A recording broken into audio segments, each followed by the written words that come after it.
What is up, YouTube? DG Whips are back in with another video. Today I'm going to be talking about my Maxpeedingrods GT35 turbo that I've been using on my rear mount turbo G35.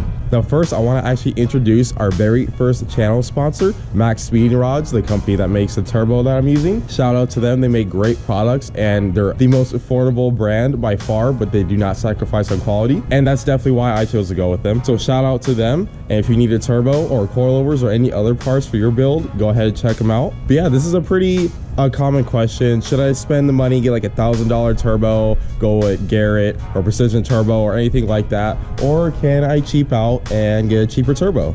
Now, back in the day, this used to be a really bad option. Turbos just had no quality control like whatsoever, and they pretty much would go bad after like a week. But that's not the case. Mine's been spooling great, and I've had mines on my car for about a month and a half, 2 months now, give or take, driving it. It's not tuned yet. I'm actually going to do that tonight, finally. But yeah, I'm gonna go ahead and show you mine. And mine again is rear mount, so I have to get behind the car. By the way, I don't know if you guys have noticed, but I actually put my bumper back on and I cut it. I did cut it a little higher than I would have liked, but I think it actually looks a lot cleaner than it did before. Yeah, if you go back here, maybe I don't have the best lighting, sorry, but you can see I have the scavenge pump, and there's the Maxpeedingrods turbo that I'm using. It works great. Pretty much no shaft play, and then I have it hooked up to this resonator here. You can see the wastegate I have on the exhaust, charge pipe, and the whole setup. This is a really clean setup, and I like how you can see it if you're behind me in traffic and stuff, so pretty cool. Now the only downside is it's a little hard to see, but this turbine housing got a little rusty, which I guess is pretty normal. I'm probably gonna take that off and paint it so it doesn't look all rusty like that. It's not a big deal, it literally does nothing, it's just like the looks, but most people will take their turbos and paint them anyway, which you could easily do. I'll be honest, this thing spools loud and spools really quickly, and it's great.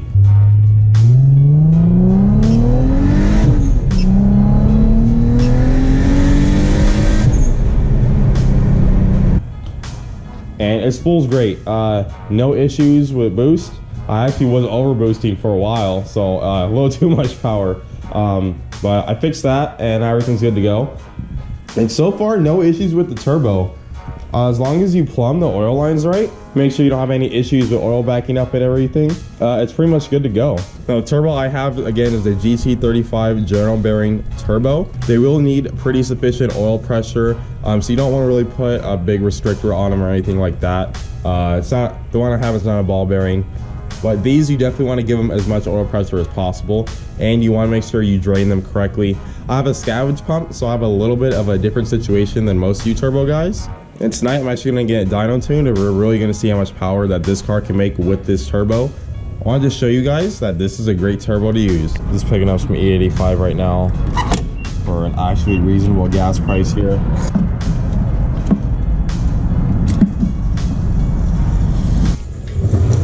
Got on the dyno right now. Again, I'm probably not doing big boosts or nothing like that, especially because I got the auto trans, but let's see what happens. So right now we're just doing the 91 map. This is just going to be in case like I run out of E85 or for whatever reason on an area. So this is just a safe like map to run. Forgot I put regular gas in the car. This is only like 4 pounds of boost. Right now we're gonna do like probably 7, maybe 8 on the E85, we'll see. Alright, so we just put the E85 in, and then we're gonna actually go for power now, so let's see what happens.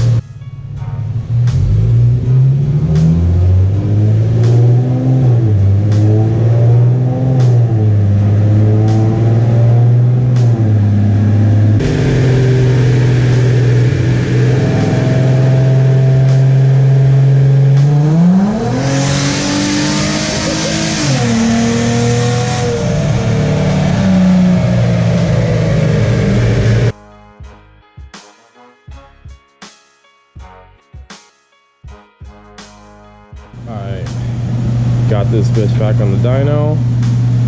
We're gonna actually try to make some boosts now, some actual boosts. Might go to 8 pounds. I think I want to keep it at 7, but we'll see.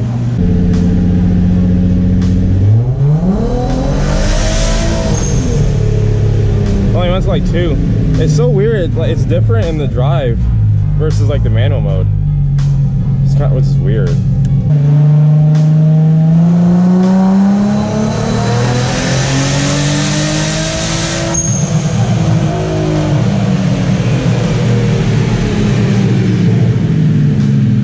Okay, so I know this video is all over the place and a lot of jumping and everything. Sorry, this is over the course of like 2 or 3 weeks, but so basically what was going on is, I don't know if it was the boost controller, I'm pretty sure it's the wastegate spring, but it would not let me turn up the boost more than like 5 pounds. Now on the road it's doing like 5 or 6, but on the dyno it's doing 3 or 4. Obviously there's some differences with the dyno, and then I don't know how the auto trans meshes with the dyno. It was really weird, but it did not really want to go over 4 pounds on the dyno. Once I got on the street, it did like 5 or 6 pretty easily, but I was trying to get it to go to 7 and we just could not. So I think I'm going to swap that spring out, because that spring is like a 2.3 psi spring, so it's probably just really weak and it's just past the threshold of the boost controller. So I'm going to swap that out, but my tuner said it is safe to turn up the boost up to that boost once I do that, and I can probably come back another time and actually just see how much power I'm actually making, because the dyno only said I was doing like 293 wheel, but their dyno is short like 15-20%, 320-ish give or take. But I'm pretty sure once we go to 7 pounds we'll be making 350 easy, which is what I wanted to do. I'm not trying to do 4. It's gonna blow up. I know it's just gonna blow up. It's not gonna take 400, but mostly because the auto trans. I have no traction, by the way.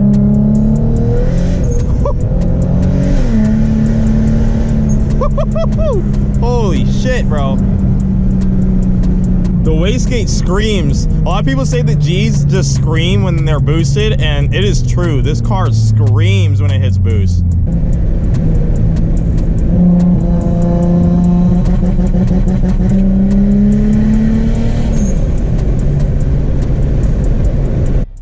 I will swap that spring out. Right now I am a little focused on doing this JDM swap right now. I got everything out. I do actually have all the parts I need. I just need to swap everything over and install. I should probably actually be able to get that done within the week.